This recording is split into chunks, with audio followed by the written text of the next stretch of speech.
the West Coast, the East Coast, and deep in the heart of Texas. It's the Geek at Arms podcast with Brian, Mike, and James. Greetings, everyone, and welcome to the latest episode of the Geek at Arms podcast, a podcast about three guys camped at the crossroads of geek culture and Christian faith. I'm James, and as always, my good friends Mike and Brian are with me. Brian, how are you today, my friend? I am doing quite well, thank you. I have returned to sunny Florida to get a break from sunny Los Angeles. For a moment, I thought you said, I've returned to sunny Florida to get a tan. I'm like, you have never said that phrase before in your life. No, I am staying indoors all the time here in sunny Florida because it's too dang humid outside. I mean, indoors is the strongest SPF that you own, so. That's true. Indoors, shades drawn. Recommended by dermatologists everywhere. For most people who live in Scotland, it's like, yes, I'm going on vacation. Well, I'm going to write you a prescription for indoors. So you, with your red hair and skin tone, you just get that filled as often as you need. I live in New England right after the time change. So what's going on here is my doctor is saying, well, is there any way you can spend more time out of doors? Do you have a sun lamp? Do you need more vitamin D? I probably could use more vitamin D. I don't go outside nearly enough. How about you, Mike? You well? I am actually feeling pretty amazing today. Good. Yeah, in stark contrast to yesterday, I got one of those COVID boosters, and man, those hit me like a truck. So it's amazing. Like, you go from one day, like, I feel awful, I don't know what I'm gonna do, to I feel amazing. Can't all feeling cruddy be like this? Seriously. I'm happy you are. Joy, around the same time, also got a COVID booster and flu shot. And at first she was like, I think I'm okay. And then I came home from work. I'm like, Joy, yes. Are you sure you're okay? Why? Well, two of our children are duct taped together and the third one is stuffed in the mailbox. Yeah, that's how you know that she's okay. Well, we have, well, maybe not we, but I know I have a lot to get through at Geek Out. So let's rush right to it, like we have something else that we ever do in this segment. But actually, we do. And that's because for the first time in a long time, I have a pop quiz question. Uh-oh. Ooh. I didn't study. Oh, that's okay. That's all right. It's not that type of quiz. Oh. But I am highly disappointed that you will be speaking to your parents at the next meeting. I failed you once again. That's okay. That's okay. I feel everyone. Now we're back to our listeners wondering, are these guys okay? We're okay as we ever were, listeners. That's true. Which means no. Like, no, we are not. So, thanks to modern cinema bringing to life so many incredible fantasy worlds, science fiction worlds that we get to view through video game, cartoon and anime, and movie form. My question for you two is, if you could visit/vacation one location in a fictional world, which would you go to, and why is it Rivendell? No, it's Tom Bombadil's house. I mean, he's got a strong point. Like, he has got a solid point. So is that both of your answers, Tom The Bombadil's end, house? right? It kind of has to be at this point. Like, I got nothing. Like, what? Look at all the other science fiction and fantasy that I engage with. Like, you think I'm going to say I'm going to Hoth? No. You think I'm going to say that I'm going to Endor? Riddled with Ewoks with spears? No. Think I'm going to go to Dune? No, and no, and no. I already covered this on the Min-Max podcast, which way I'm going to die there. So, like, I mean, Rivendell's a solid choice. Lothlorien also solid choice. Like, these are places where things are pretty awesome. And no, gonna have to be Rivendell, because with Elrond being a master of healing, I'm pretty sure that free healthcare is a thing there. And he's only half elven, so he's not quite as snooty as the Noldor and Lothlorien. Yeah. Although okay. I can imagine the eyebrow that you would get, some of us would get from Master Elrond. He'd be like, "It took me 3 days to heal a halfling from the power of the Dark One and the infestation of the ring. You don't want to know how long it took on you."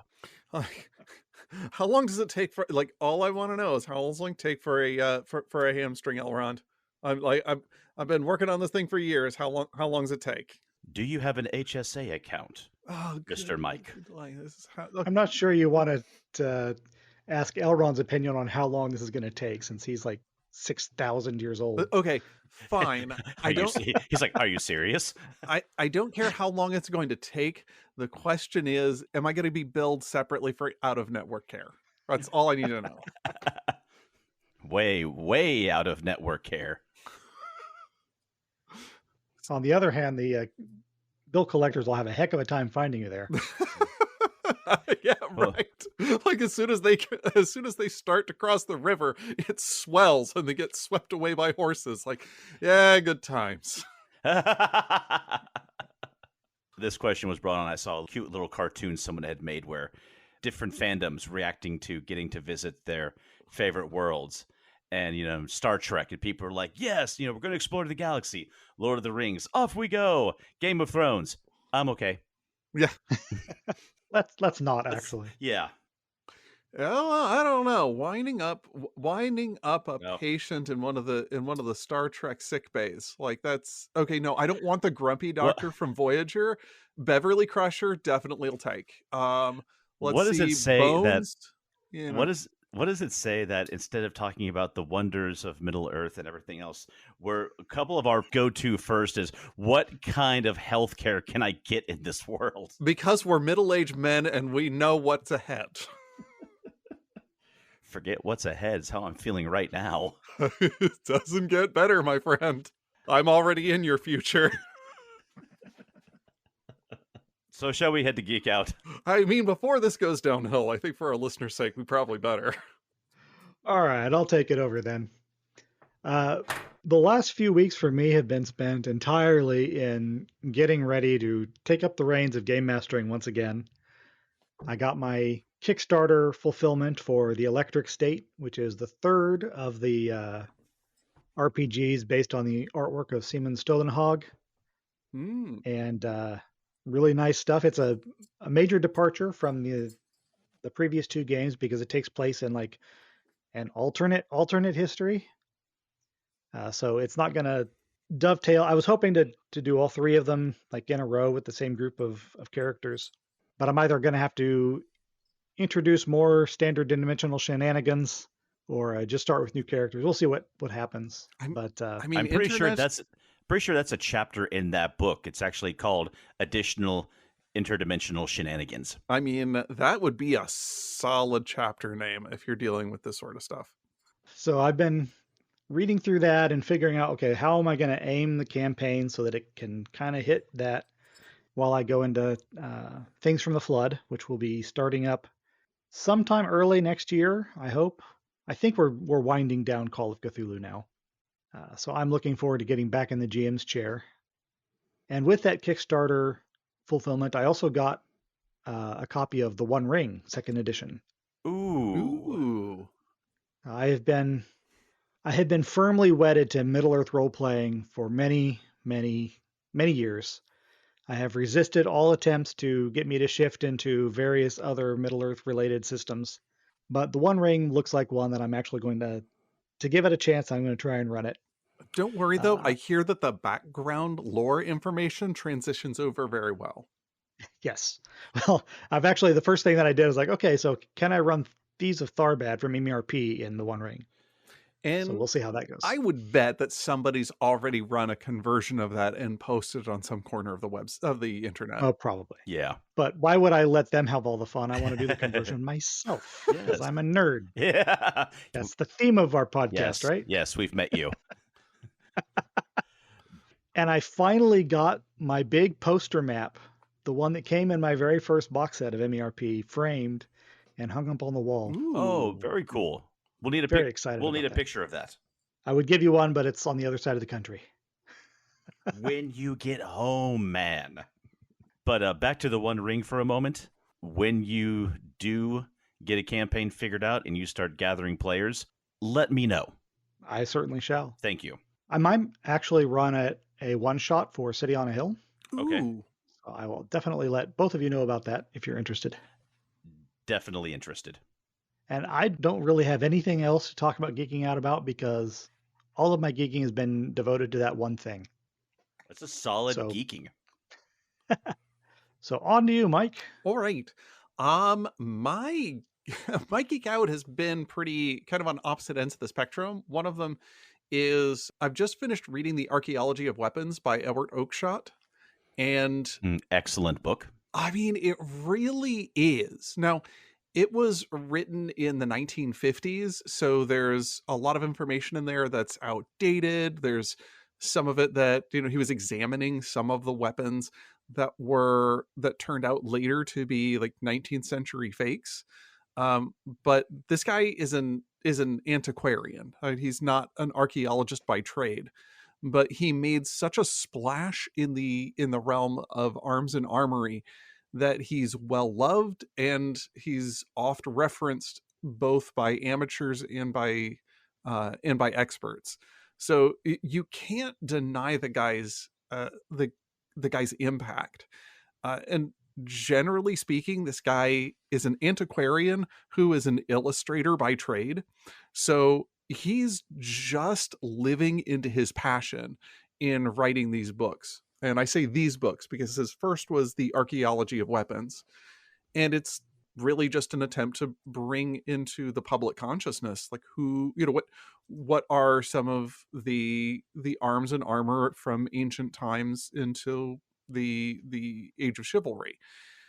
And it's kind of just a real delight to be reading through some of the historical information, and then he just goes off on a rabbit trail. But the rabbit trail really is the draw to the text. Like, he'll say, "Oh, and I happen to get my hands on one of these fine pieces as part of my personal collection. Here's a story of how I got the weapon." And it's just his gushing about his favorite subjects in the book that really give it the charm that it has. And it's just a fun little read. I'm sitting here trying to remember where my copy is. You say that like you only have one copy, James, and that surprises me. You should have like your shelf copy, your reading copy, your loaner copy, and the one that you keep in your shoulder bag just in case you need to identify a piece of arms or armor. I had to get rid of the shoulder bag one because every shoulder bag I've bought has been buckling under the pressure of all of my shoulder bag editions. I mean, that's fair. But other than that, I've been playing this cute little cozy game called Mika and the Witch's Mountain. Have either of you heard of this thing? I have not. Me neither. Oh, okay. It's been out for a couple of years. It's a smaller production, so it's not like from one of the big producers. Imagine if the art style from the Legend of Zelda Wind Waker decided to have a baby with Kiki's Delivery Service as a matter of gameplay, and that's where we're sitting. So you're a witch who arrived at this island. Your broom got busted, so you've got to go ahead and get a new one. And you've got to go around town delivering packages and making money and running errands in order to get your broom upgraded to make it to the top of the mountain and go to the witch's school that you've really just come to this island to do. So it's a cozy game about delivering packages and helping people on broomstick. And that's just delightful. The gameplay is really about flying around the islands. You only hover so high above the ground because otherwise, if you have completely unlimited freedom in your movement, then the game is over and pretty boring and easy. But since you have like just this little bit of hover power, but then you can upgrade your broom for additional height and additional, as I call it to my wife, additional whooshing abilities, because I will press the button, and if she's in the room, I will actually say whoosh when I do it. Partly because I'm annoying, and partly because it's fun. Yes, I tell her that I am an A-lister cozy game whoosher. And then she looks at me like you'd expect her to look at me when I say things like that.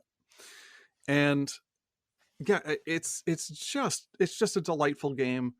The flying mechanics are intuitive enough to feel accessible and challenging enough that it feels like you're doing something a little bit skill-based, if that makes any sort of sense. Yes. But it's just a fun, cozy game. So I'm checking out the gameplay trailer as you've been describing it and thinking this might make a nice little Christmas gift for both my wife and daughter. Yeah, that actually kind of turned out almost to be the way that it happened in our house, sort of. I downloaded the demo, and Kaja had the day off work, and so I was working from home that day, and so it downloaded overnight, and I'm like, yeah, I'll play that at night when I get off work. And I noticed that she was powering up the Switch when I went into quote unquote the office, and sometime later, I noticed an alert on my phone that a purchase had been made in the Nintendo store. And then I came back later and checked on what Kaja was doing. And then 8.5 hours later, she had just about finished the game. So it's like, it's my day off. I'll do what I want. I'm like, no complaints from me. I mean, is it fun? Like, I'll let you play later. But that will do it for my Geek Out. Well, I guess it's my turn then, but I really don't have a lot to go through. Yeah, you just kind of stayed at home doing nothing lately. Nothing at all. Anyone who listened to the last podcast knows that's not true because I actually have a ton. Back in October, my wife and I made a trip to England. We were there for 10 days, including travel. It was a wonderful trip. It wasn't quite the forced march of fun that I feared that it would be, but we packed a lot in to every single day. We went over with some good friends, Chris and Sharon. We spent a couple of days in the small port town of Felixstowe and hanging out with some members of her family, just kind of getting acclimated, getting over jet lag.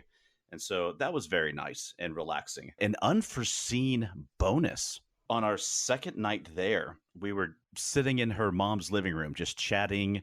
I think we were watching a British TV show about craftsmen fixing antiques that people brought them. And she got a text from her sister that the northern lights were visible from the town. So we jump in the car, head for the shoreline, and sure enough, we got to see some of the Aurora Borealis. I also had the Aurora Borealis coming down and just bathing the entire area in which I live in this ethereal light that is absolutely not visible through the light pollution of Boston. We saw just a faint glimmer of green. There were a few clouds out. There wasn't like the wavy, oscillating curtains of light that you see when you're at one of the poles or the North Pole. But when I went to take a picture of it, I found out that the light capturing technology within my phone is rather amazing. And I was able to get some incredible shots that were not visible with the naked eye, and an unexpected treat. But from there, I'm just going to hit some of the highlights, because otherwise this would very much become a 2-hour episode of just James talking. One of the first places we went to was a place called the Long Shed. Now, it's not just a really, really long shed that you take a tour like, wow, you could fit a lot in here. I imagine the woodworker in you would really like that, but do go on. Well, speaking of woodworking, it's called the Long Shed because this shed, metal building, is located close to an area called Sutton Hoo. It's the site of Anglo-Saxon burial mounds. If you look up Sutton Hoo helmet, you'll find an extremely intricate ancient Anglo-Saxon helm. An absolutely incredible piece of artistry and armor. And along with the burial mounds at this site, they also discovered some remains, but also the imprint of a longship indicative of that time period. So what these people in the Long Shed are doing is they are recreating the Saxon longship, but doing so using locally sourced wood and all hand tools. Oh, that's phenomenal. They've got precise measurements. They know like where the rivets go. An incredible amount of research has been done. Woodworkers from across the country come and donate their time and their skills to putting this together bit by bit. So we got to see it up close. There were people working on it as we were touring. And the woodworker in me, I just wanted to help. Let me hammer a bit. Let me shave away some of that beam. Let me sweep the floor. Just so I can say I've done something to help with the effort of this incredible project you're making. But I didn't have an entire day to go through the council safety course. So Yeah, those brooms are pretty dangerous in England. that being said, my friend Chris, who I went with, is also a woodworker. After talking with one or two of the people who kind of act as guides, but also some of the people working on it, they very kindly, and you're going to laugh at this, they gave us a bag of wood shavings.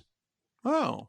We actually have some plans for some things that woodworking projects we're going to incorporate these shavings into.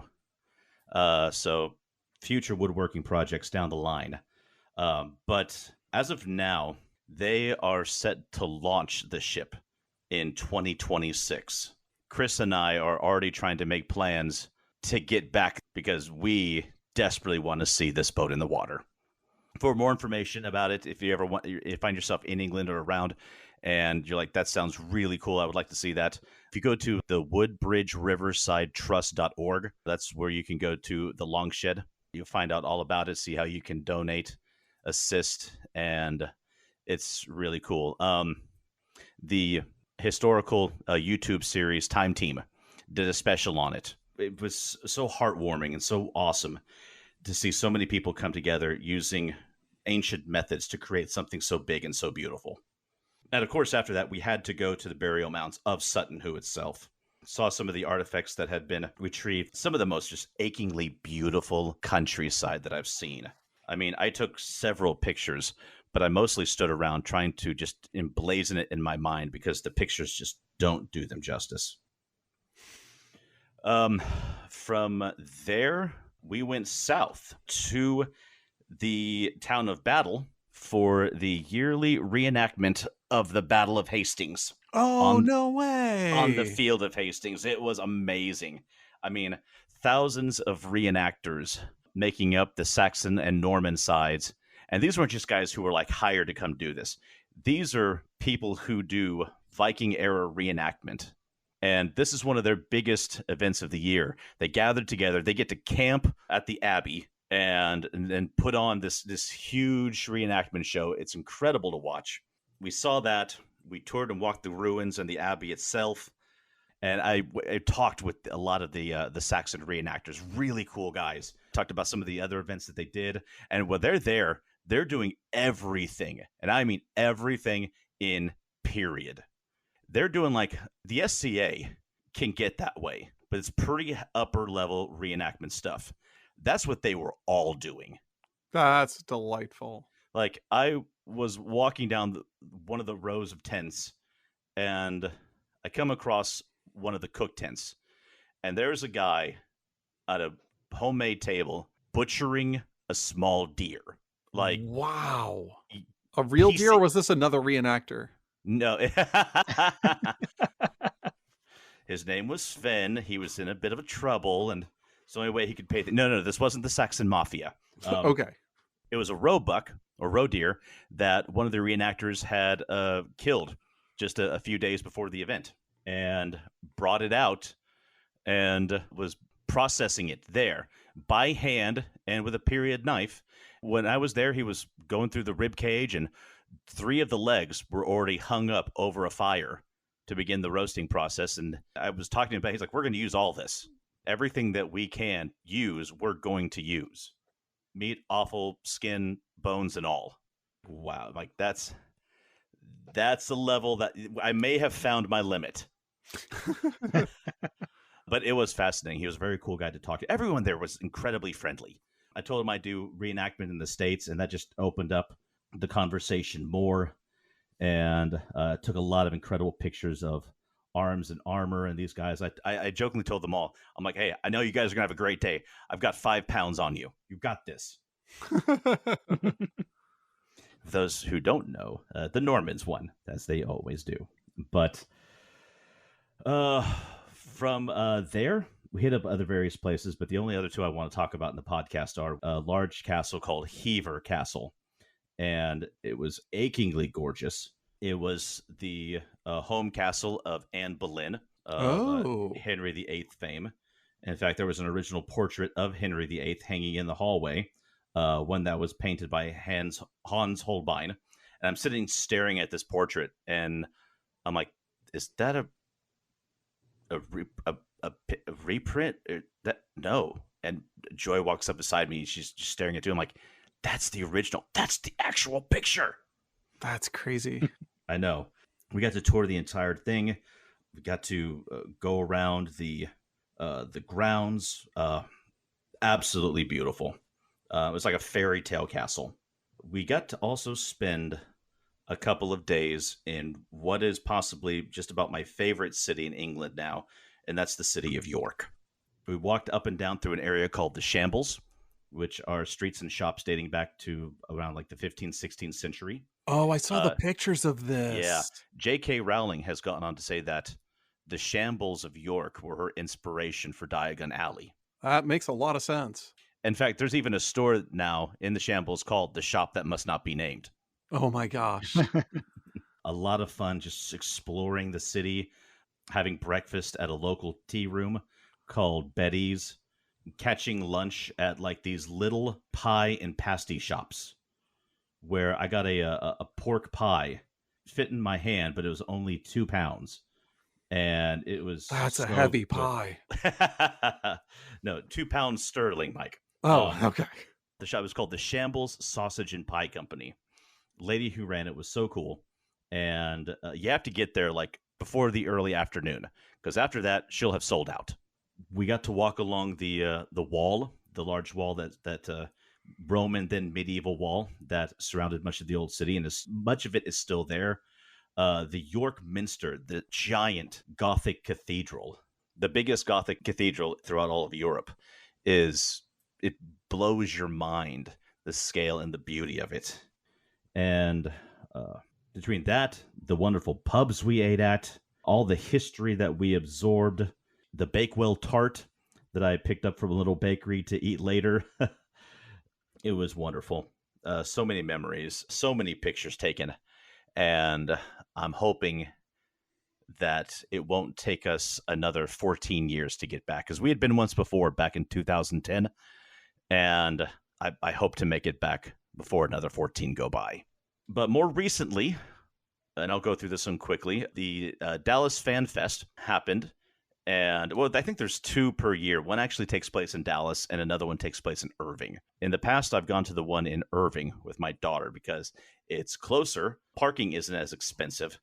And actually, parking is all the reason I need. We had fun. Went to the artist alley and spent most of our time in the vendor area. She picked up some fun stuff. They had some like makerspace areas where people were making some cool things, whether cosplay, props. All of the Star Wars costuming guilds were there, the Imperial 501st, Rebel Legion, Lovely. and the Mandalorian group. Oh. And this year, my daughter was really taken with the Mandalorian group. So much that she said, Dad, do you think 1 year for Easter, 1 year for Halloween and for FanFest, we could cosplay as dad and daughter Mandalorians? And I said, well, I don't know, sweetie, but inside of me is like, I want to do everything in my power to make that happen. I mean, everything. You can cosplay like that for Easter at my church. We don't judge. If you happen to see two Mandos in the back row, you're like, James, you and your daughter, you made it. And they take their helmets off. It's not us. That would be weird. And also the most expensive prank I could ever pull on you. I mean, like, that's fine. Like, hey, we're just happy to have more in attendance. That's fine. Come on in. That's okay. You won't take your mask off for communion. That's fine. Just stick it on up and under which there. I will have paid one of them to say, we can bring you in hot or we can bring you in cold.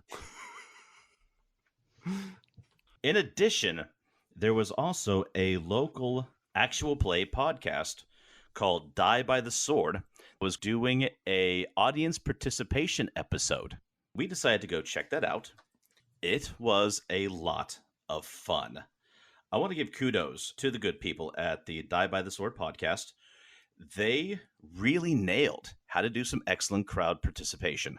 The GM had like this little adventure made, and the audience, different members of the audience, would play as some of the characters from the podcast. There was 4 characters, and they had these nice sheets printed out, which had a picture of the character, the name, race, class, and also some of their abilities, whether it was a melee attack or a spell. And they had a whiteboard with each character names and like 30 hit points for each one. Person was given the character, and after they did a turn, then that would be passed on to someone else. And everyone would just pass around the characters so everyone in the audience could, at least do it once or multiple times. Oh, fun. And there were no dice involved. When it came time to do an action, attack or defense, or just any action like diving through a door, hoping not to trigger the trap that had already damaged like 3 party members. It took us half of the episode just to get through the front door. Like every good role-playing session. Right, exactly. The authenticity factor was really high. You would draw a playing card, and they had these oversized playing cards to make it easy to draw, and you were drawing against the GM. High card succeeds. If you drew a joker, that was a crit. But the audience got to vote if the crit happened good or bad. Oh. Yeah. So it was very fun. We succeeded in defeating the big bad ghost guy. I got to play a barbarian type character who raged, played a warlock type character who cast fireball in the smiley ghost's face. My daughter had a blast as well, and I've been checking them out. If you love actual plays, if you love listening to the ones here at Geek at Arms, maybe give Die by the Sword a chance as well. They primarily play Pathfinder, is that right? That is correct. I forgot to mention that at the beginning. They were doing a Pathfinder playthrough. They've done Pathfinder. I think some of their campaigns have been more of the scary horror themed. I don't think they've done Call of Cthulhu, but yes, primarily Pathfinder. Yeah, I thought I'd seen them on my list of podcasts you might be interested in. Super cool guys. Very nice. A lot of fun to hang out with for an hour. I highly recommend. I'm still pretending that the you in that sentence referred to James when you had mentioned it in the sentence. Like, you get on your feed podcast that James might be interested in. Because marketing to James directly is just a no-go. You got to get the social engagement. Actually, that's been Brian's job since 1997. Yeah, Spotify pays me for that. At first, he was just my source of fantasy books to read, but I've expanded since then. And I think that will wrap up my Geek Out. All right, for today's topic, we're talking about clergy in media. There are so many places where this is done really, really well. It's something that's pretty easy to mess up. As we have plenty of plain examples right in front of us.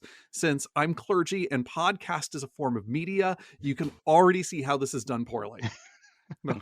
I think primarily we're talking about clergy in fiction, not necessarily clergy in the news. Yeah, right. Yeah, we're staying away from clergy in the news.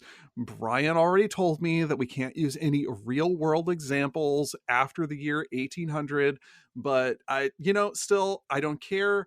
Forget it, Brian. I'm going against that. Dave from seminary, you know what you did. Just leaving it there.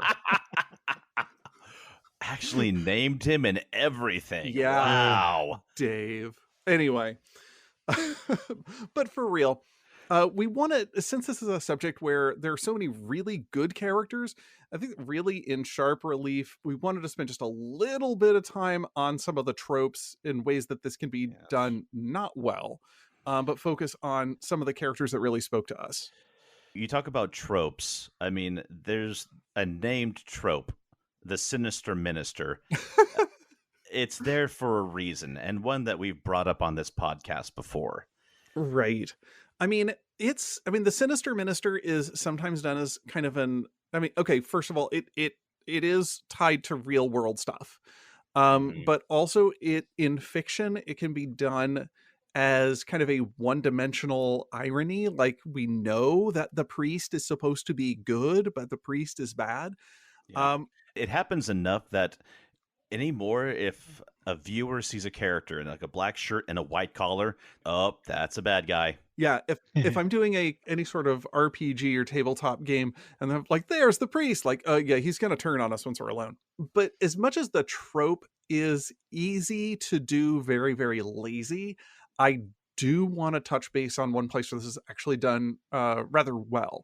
I think that in the Three Musketeers, we have a wonderful example of Cardinal Richelieu. Even though he's pretty one-dimensional, the historical setting gives us a story where the church stands as an alternate power base wielded by a corrupt individual that was a plausible challenge to the protagonists. So I would say that's a really good application of it. Plus, if you're looking at the 1990s adaptation of that story, Tim Curry and his performance, stick Tim Curry in anything and he's amazing. On an additional note, if you watch a more recent adaptation of The Musketeers on Amazon, you'll see that character played by Peter Capaldi. Oh, really? Who does nothing one-dimensional.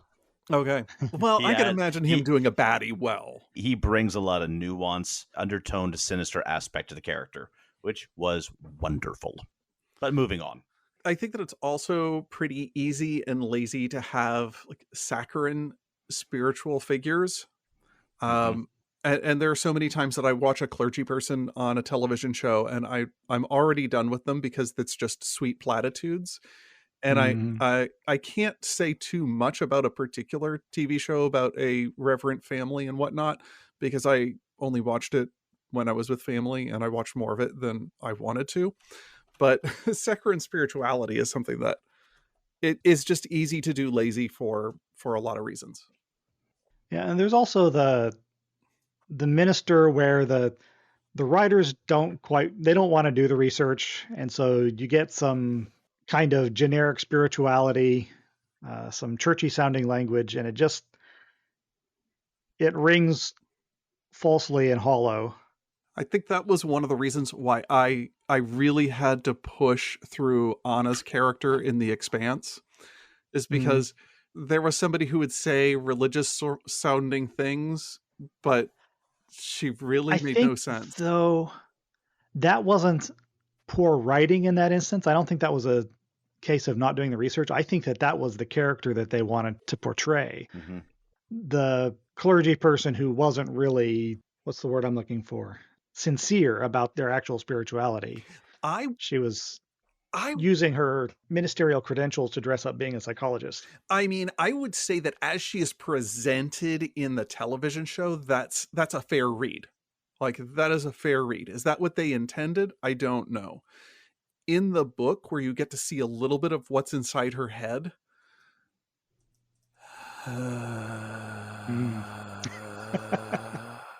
is the most commentary I'm going to give on her.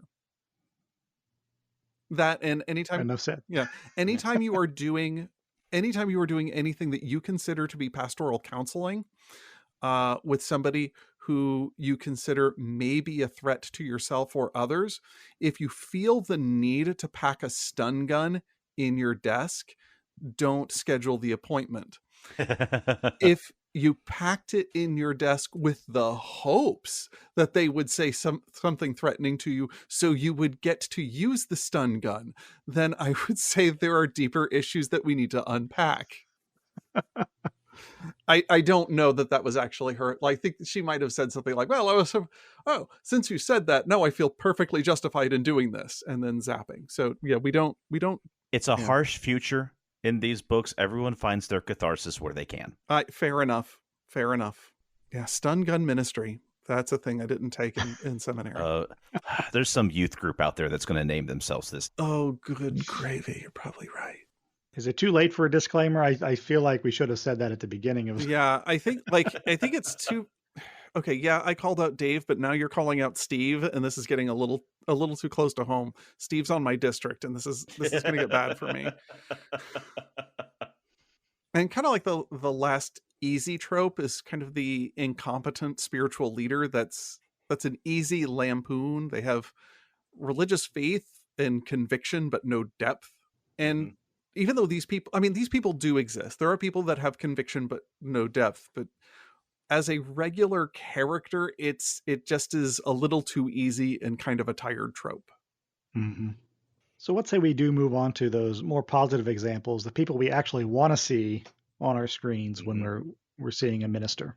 Okay. The first one is really just kind of a mishmash of character. Oh, wait, no, that's not mishmash. Sorry.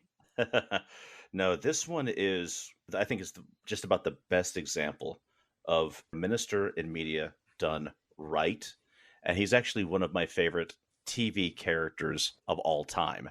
And that's Father Francis Mulcahy from the TV show MASH. I think when the series is starting out, that he was sometimes portrayed as a bit of the incompetent spiritual leader.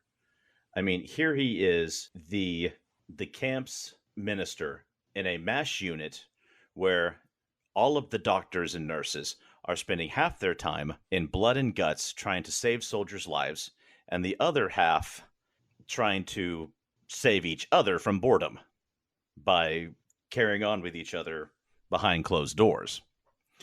And he is just seen as sometimes almost acting as a background character while the doctors operate. But as the series goes on, he's very often seen as the camp's moral and spiritual compass. And while his sermons are not regularly attended at all, he is shown to be someone who is highly respected by everyone in the MASH unit.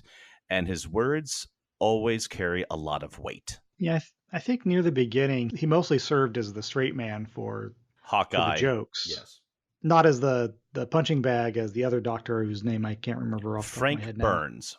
Frank Burns was, but just, somebody to deliver the joke too, really. But then later he's shown that instead of being the straight man, he provides critical advice and comfort to his people who, as the tone of the series evolves, he's seen more as a source of comfort and guidance to these characters. And he is given much more prominent role. I don't want to say that he's put in the spotlight, but there was a moment where he had several moments where he was in the field and he had to perform an emergency tracheotomy using someone's pocket knife. And then when there was a soldier, they were about to operate on an enemy soldier who was not put under anesthesia, and he had a grenade. And Mulcahy was able to talk this man down and get the grenade away from him. I was just watching this episode not long ago, but there was one where a cardinal was going to be visiting the 4077, and Mulcahy was just all aflutter, going around telling everyone, be on your best behavior. His Eminence is going to be here soon. I've got to put together an incredible sermon that's going to knock people's socks off and is going to impress the Monsignor. And he's kind of difficult to live with for a while, but everyone just nods their heads and they want to do their best for him. And he's so focused on this that he, impressing this man, he for a few moments kind of forgets about his job. But then the night before... That seems real. Yeah, very real. He spends the entire night ministering and talking with this soldier. Then the day comes where he's supposed to give this little sermon and introduce the cardinal. And he talks instead about the story of two men. And one man was trying to work hard and impress someone else so that he could get some recognition and a pat on the back and an attaboy. And this other man who was dealing with death, but still found time to be concerned for his fellow man. And Father Mulcahy admitted, he's like, I was the one who was selfish. I was the one who forgot why I was put here on this earth. And gives this impassioned statement about how he sees that we were put on this earth, and so that God could be here with us, through us. It's enough to bring a tear to your eye. And he's still in his pajamas and bathrobe because he went to go talk with this soldier the night before. He was there all night. He never had a chance to go change. He just came straight to the tent for the service. And after he's done speaking, he introduces the cardinal. The cardinal, this big man, reaches over and just grabs Mulcahy and wraps him in this bear hug and says, Father, you're a hard act to follow. He was someone who regularly always put others before himself. I've talked a lot about him already. The last two things I'll say is he was always seeking to minister to the soldiers that came through there. Even though he only saw them for a short time, each and every one was important to him. He tried to make it personal with all of them. One of them came through, and when he discovering that Father Mulcahy had never been close to the front and in battle, he's like, how can you talk to me? How can you relate to me? You've never been in the line of fire. You don't know what it's like to be in a foxhole with your buddy. Then the next thing you know, your buddy's dead. And not out of glory and not out of stupidity, but in a desperate attempt to be able to find common ground with this man, when Mulcahy heard that there was someone at the front who needed to be helicoptered back, but they needed to send someone to act as a counterbalance for the helicopter, Mulcahy, against orders, volunteers to do it, is flown to the front lines, under fire, helps load the man onto the helicopter and fly back. And true, he didn't spend an extended amount of time there. He never exchanged fire with the enemy, but that's not who the character of Father Mulcahy is. And he did that purely because he wanted to find common ground with this soldier and to begin a dialogue and to hopefully begin some process of spiritual healing with him. That's the kind of man he is. And when the final episode of MASH came, his last words to everyone, "Goodbye, everyone. I'll pray for you." And with him, You believe it? there isn't a shadow of doubt he's going to do it. I have really not watched a lot of MASH, but it sounds like that they've, and I know it's been lauded as one of the most incredible television shows of our era and a little bit before. But it sounds like I probably need to pay a little bit more attention to it, actually. Yeah, I definitely recommend you do. I've not watched it systematically, I don't think ever. I've probably seen most episodes at one time or another, but it's one that I can just sit down and watch several episodes in a row without having to be talked into it for sure. It's a very, very good moving show. Yeah. Yeah. I watched it in my childhood, but haven't really revisited it since. So now you've talked me into giving it another look. Do we have any other thoughts on Father Mulcahy? No, we can move on. I could talk about him for longer, but Okay, let's so move on. we could do this on the Father Mulcahy podcast. We'll break that out with Woolheads with something else. Yeah, we'll spin that off. I wanted to bring one that came to my attention, and it's a very minor character, but it's somebody who really resonated with me within the King Killer trilogy. I say trilogy still with some hope that the third book will come out. Patrick Rothfuss really pays attention to religion, religious mythology in various representations of it. I mean, you find references to and inclusions of clergy that are, just there for the administrative. You find people who are there for something to do. You find implications of the sinister minister. But there was one character in there that he gave, it felt like some real time and depth to, even if he's such a small minor character, and that's Trappist, who lives in Tarbean. When Kavoth is I don't want to say a young child, because he was probably in his mid-teens when he went to Tarbean. And after nearly dying, he winds up in the basement of somebody who Kavoth at one point assumes that he's a priest. Like, they don't talk a lot about his background. In some interview, Rothfuss was asked about him. It turns out that he is a priest in like a splinter group, but all he does is just takes care of orphan children. Like he has kids come in and he just takes care of them to the detriment of his own body. He cares for those who are physically and mentally unable to care for themselves. And it is, sometimes we're easy to dismiss what he does as charity. And sometimes charity is like that. You just do something to help somebody who's less fortunate. But his is really motivated by compassion and really caring about who these children are. And just he's not preachy. He just lives out acts of service. and lives out an embodiment of compassion. And I think that's just a phenomenal representation of a type of clergy person. I've seen it in the real world. I've seen it lived out well, and I was delighted to see that character in Name of the Wind. And neither of you even remember the character because he's so minor. Yeah, and it's been a long quite time a while since I've read those books. Well, that's fine. It's why I put it down, and that's fine by me. I keep holding out. It's like, I'm going to wait until the third book is out and then I'll reread them. He already suckered me once with a novella that wasn't really the end. Oh, gotcha. Yeah. We can revisit it when Rothfuss finally does release the third book sometime in 2032. That sounds like a release date. And a new internet rumor begins. Here it is. You heard it first on the Geek at Arms podcast that it's, would you say 2032 or 3032? What was that disclaimer you were talking about earlier? Oh, that I'm full of it? Yes. Yes, that is exactly it. Here it is. You heard it first on the Geek at Arms podcast. Mike is full of it. Well, our next example comes from a series of novels that I know James and I just love, and that's the Dresden Files and Father Forthill. He was not in the first one, was he? He was not, I think he shows up in the third, if I remember right, maybe the fourth. Okay. Yeah, Grave Peril is his first appearance. I thought you were going to say that was his first name. I'm like, oh, goodness. Grave Forthill. Father Gravehill Forthill.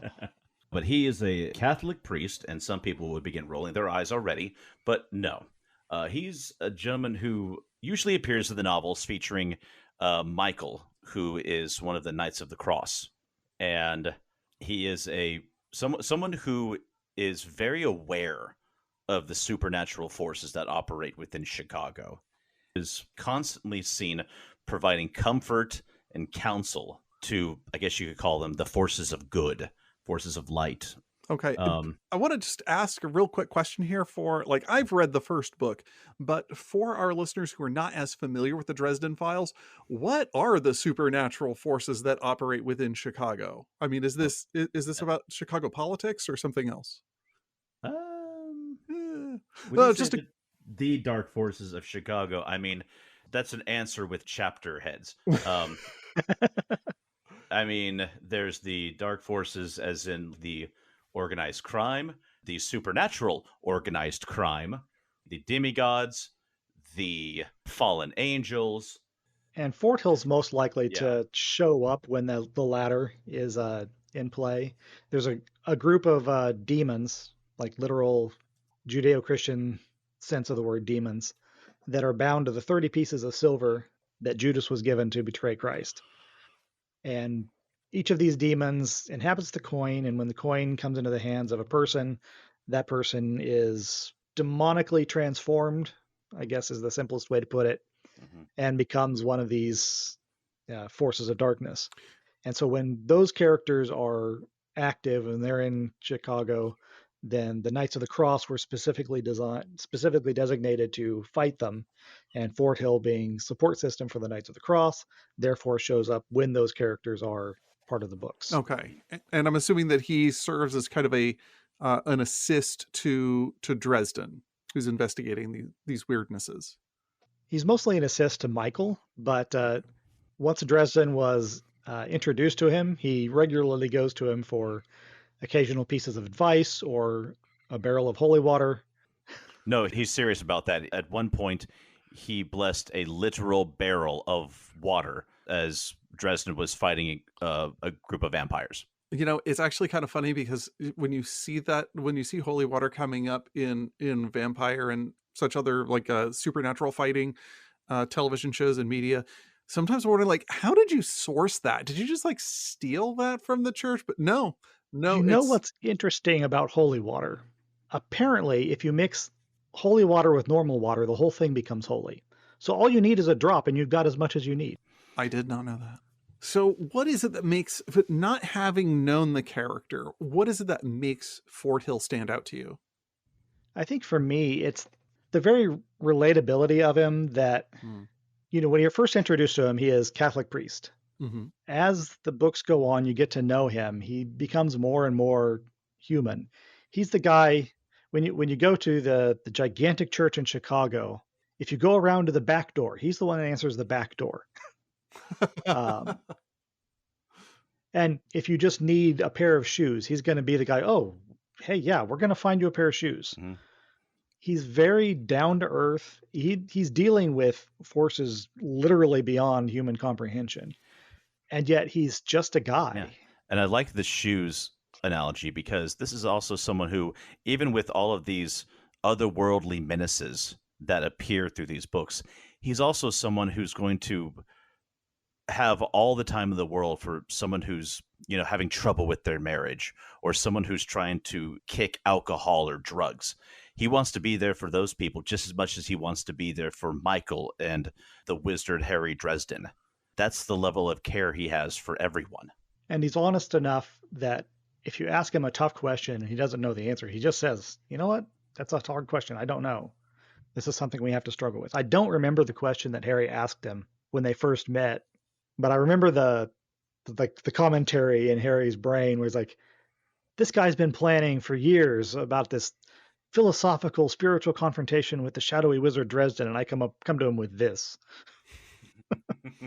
I think that this idea that it's somebody who's real, who cares, and will say that I don't know sounds like is one of the main things that stands out from either the poorly written, either saccharine or, sage things. Because, in bad writing, it's, I'm going to say something in a voice that sounds really intense and profound. But when you think about it for like half a second, it makes no sense. I'm happy that they didn't write him as the ineffective minister and that he sees Harry's always described as a bit of a wizard loose cannon. He even describes himself as that. And he's someone who, to deal with his problems, sometimes he does some shady stuff. Father Forthill is never written as a fool. He knows who Harry is. He knows what Harry's done. He also knows that Harry, deep down, tries to do the right thing. He never is seen as actively, Harry Dresden, one day I'm going to save your soul. That's not what he's about. I had to look it up because there was one scene between them. I think it was from the book Proven Guilty, where something bad has happened to Michael Carpenter's family. I think it was involving his oldest daughter.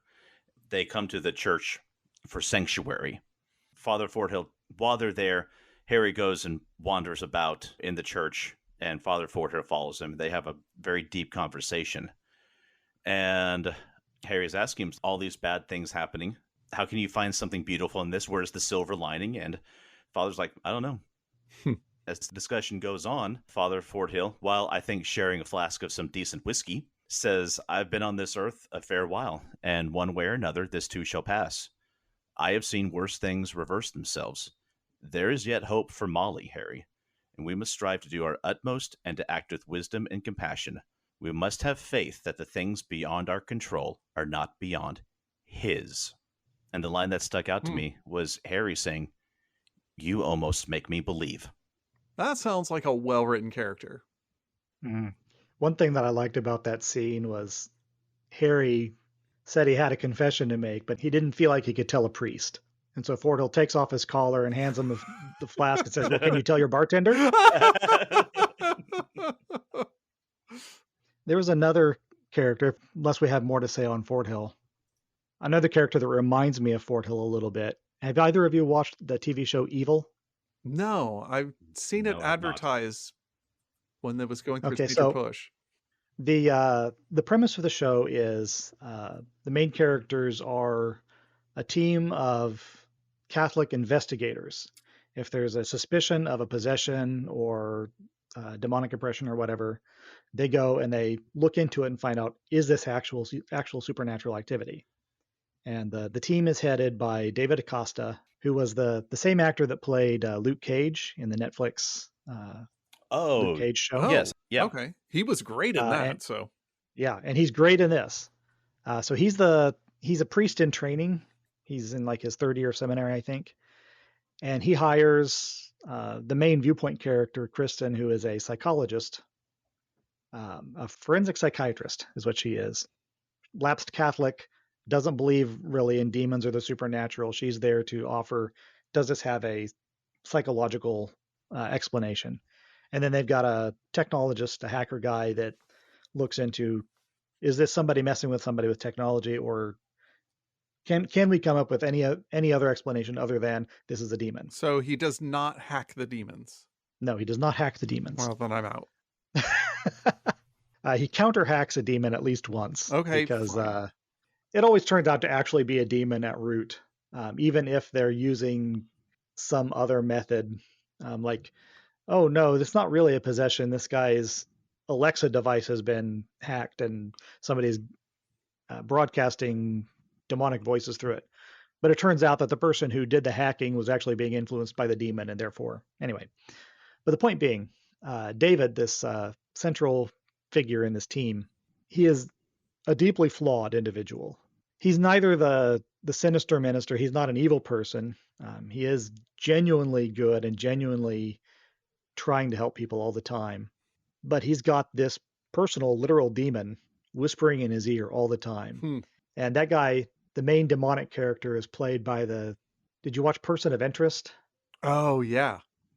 So the guy that made the machine. Oh, okay. Kind of a little nerdy looking guy. He plays the main antagonist, the demon. Not that we judged. Nerds are welcome here. Yes. Right. Anyway, so there's several scenes where David's trying to pray, and you've got this demon just giving him sensual imagery or tempting him to, you could take the drugs. This is a very beautiful woman you're working with. She wants you, David. I feel like the writers also don't know how easy it is to get distracted while you're praying. All you have to have is the demon going, Henry VIII, I am, like over and over again. He does some of that too. There was one time where he was just blathering. It wasn't even like temptation. Look at that cute cat. Right. You have so many unread emails. Or if he really wants to hit us, look at all those minis you haven't painted. We said we weren't getting into real world stuff here, James. Mike, don't you need to sort those dice? All right. I've been derailed. Let's pause this, guys. I need to go sort some dice. I'm sorry, though. So he's fundamentally good, but he has his demons, one of them literal, and I'm assuming others are also figurative. Yes. And one thing that struck me was he earlier in his life had a vision. He didn't get into specifically what the vision was about, but later on he tried to force it with drugs. And he had a vision. I mean, the magic mushrooms did their thing, and he's believing in it. And you're, as the audience, you're saying, you're being manipulated. But it struck me that there was a quote from one of the Eastern Orthodox Church fathers, and I think I've mentioned this on the podcast before, that when the angels come down to help you pray, you should ignore them, because if they're really from God, he'll understand and he'll forgive you. But if they're not, then acknowledging them will damn you. And he didn't take that advice. He bought into a supernatural visitation of uncertain provenance. And you see the repercussions of that. And I don't know what the spiritual leanings or the beliefs of the writers are, but whether they're getting things right by accident or what, but I'm drawing a lot of useful and wise ideas from the show. Now, I wouldn't recommend it as this is a great Christian show. It's definitely disturbing in a lot of ways. And I have to always follow it with an episode of Grizzly and the Lemmings just to clean my brain out. And probably shouldn't be the only source of spiritual information that you definitely have. Not. But the character, I've really appreciated how realistically he's portrayed, and that he can be the forceful, spiritual, powerful person that he is, while acknowledging that he's got his struggles and he doesn't always come out on top of them. His frailties don't undo the good that he does. That does sound like an interesting character. Agreed.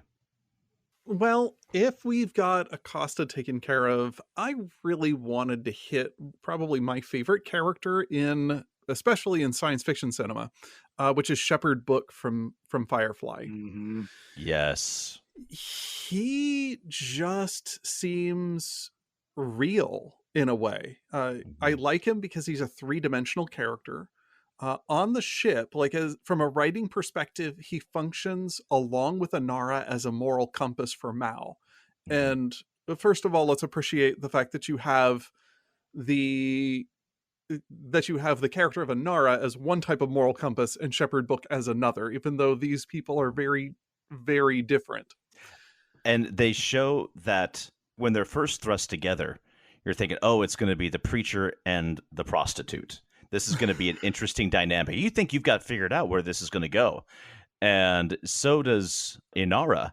She's like, have you come to preach to me about the evils of my ways? I've brought supper. Would you like a lecture? I've got some prepared. One has lepers. Sin and hellfire. One has lepers. But no, he's the simple basic compassion of I'm bringing you your meal. That's what we're doing. Yeah. He's distinctly himself, even in this band of outlaws, and just like his encounter with Anara, like he's not preachy. He's not there to be preachy. If he needs to call something out, he will. The wonderful line from our Mrs. Reynolds: if you take sexual advantage of that girl, you're going to a special hell reserved for child molesters and people who talk at the cinema. And that gets brought up several times. Yeah. There was kissing. How special. Like, again, like there he is. He's calling wrong in that case. I mean, but that's not his function on the ship, is to constantly be calling things out. And even sometimes when he's put in struggles between conscience and duty, or questions, because there's two different types of moral conundrums. There's, I am struggling to choose to do what is right when I know what is right and what is wrong. And then there's the other conundrum of, this is a situation that is so complex that there is rightness and wrongness in either action. Which one do I do? Which one is moral? And when it comes to the end of the pilot episode, where they have the lawman who he's trying to save, like he's trying to save the lawman's life, despite the fact that the lawman is working against Shepherd Book's ship's purposes, the lawman gets killed. And at the end, he's struggling with this moral position. And he even goes to Anara when he's at that breaking point and trying to process that difficult position. And it's all these various things that make him feel like a real clergy person to me. Yep. I love the fact that as the series progresses, even though it's a very short progression, you find out that there's a lot more to Shepherd Book than just being a shepherd. His knowledge of shady business, shady characters is very interesting. And the crew calls out, now, how does a shepherd know a name like that? And even in the episode with Jubal Early, who takes over the ship, like, really, you're the type of person who hits the shepherd and knocks him unconscious? And Jubal himself go, that's no shepherd. No. Yeah. Of course, it should be said that Jubal is full of lies. Well, really, the thing is that they wrote that just because they needed to get Shepherd Book out of the way, and so like the episode wasn't about him, and so they realized that they unintentionally made Shepherd Book the biggest threat by, I have to take him out quickly. But yeah, I will also say, doesn't that book of yours say something about killing? Yes, it does. But it's rather fuzzy on the subject of kneecaps. You say, that it's interesting that he has a story. A lot of people who went through seminary are like me. I relatively grew up in the church, and I've seen a lot of different things, but I've mostly grown up as part of the church. Not everyone of my colleagues has. There was the conversation of getting to know someone at one point at an educational caucus for clergy training, that someone said, yeah, I got this scar in a bar fight. Like that's where he came from. So the trajectory to the church is not always the same. Yeah, and he looked like he was maybe in his 50s at the start of the show, and he's just leaving his monastery, apparently for the first time. So he's probably got some history, prior to the monastery. I know there are some comics, and I don't want to talk about them, but yes. Without talking about the comics, I always appreciated that they never let us know about his actual history in the show or in the movie Serenity. Yeah. And even though the fans are just hungry for it, Mal says, like, I always wondered how a shepherd knows about this stuff. Well, these days, you have to tell me about that. And there's a pause, and Shepherd Book goes, no, I don't. Yep. And we don't need to. The important thing is we don't need to know what he used to be, who he used to be, because we know who he is now. And who he is now, I think, is epitomized in the episode where River gets a hold of his Bible and takes it upon herself to fix it, make some changes. She's going to correct some of the issues, which makes him very unhappy. In fact, makes his hair stand on end. Too much hair. And later, he tells River, look, you don't fix, because she says, I'm sorry, I tried to fix your Bible. He's like, River, you don't fix faith. Faith fixes you. Yeah. I like that episode for a lot of reasons. And one of the things is that I found as an interesting nuance, which I find relatable, is that when she's finding things that she says doesn't work, he seems very comfortable with what quote unquote doesn't work. And, he seems to internalize this differently than the way that she is. And exactly that. He says, well, faith fixes you. And that was, while I don't want to get too far into, him as a theologian or what he means by that, it was a wonderful moment. And I thought it was a wonderful episode of him just being who he was with River. And it was beautiful. Well, did we have any other characters we wanted to bring up at this late point? I think the ones that we named do justice flesh to the out subject. Well. Yeah, I think they flesh out well how to write clergy right and how not to write it wrong. Plus, I'm very distracted. My wife just made a batch of Chex Mix, and my daughter brought me a bowl. So I am happily munching away at nice, warm Chex Mix. And I put down my snack just so I could have a clean recording. All right, fine. That's why we have a mute button. So we don't spend the rest 80 minutes of just crunching noises of both James and I muting and unmuting our mics. How about we go to the zombie apocalypse plan of the week? Mike, how are we going to survive the undead hordes this time? Well, one of the things that I know that several of you have written in complaining has been a flaw in my previous plan. Actually, nobody's written on, but I'm just saying that because it makes it feel a little more dramatic.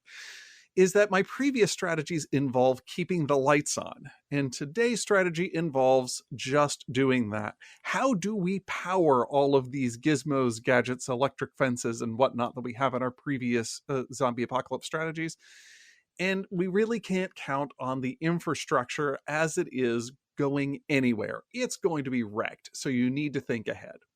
So, line the perimeter with turnstiles hooked to electrical turbines.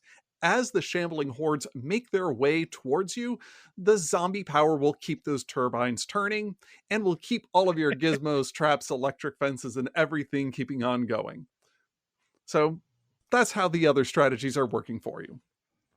So basically, we can attribute the survival of humanity to the inventor of the hamster wheel. I'm fine with this. Let the statue be built. And on that note, that's going to wrap it up for this episode. Thank you all for listening in. Please check us out online at geekatarms.com and at facebook.com/geekatarms. Mike, where else are we found online? We are Arms Geek on what's left of Twitter, and we're also Geek at Arms on Blue Sky and Instagram. Give us a like, leave us a review. It really does help the podcast. And as always, from Brian, Mike, and James, be safe, be blessed, and be geeky. Thanks for listening to Geek at Arms. Music for this podcast was provided by Incompetech.com.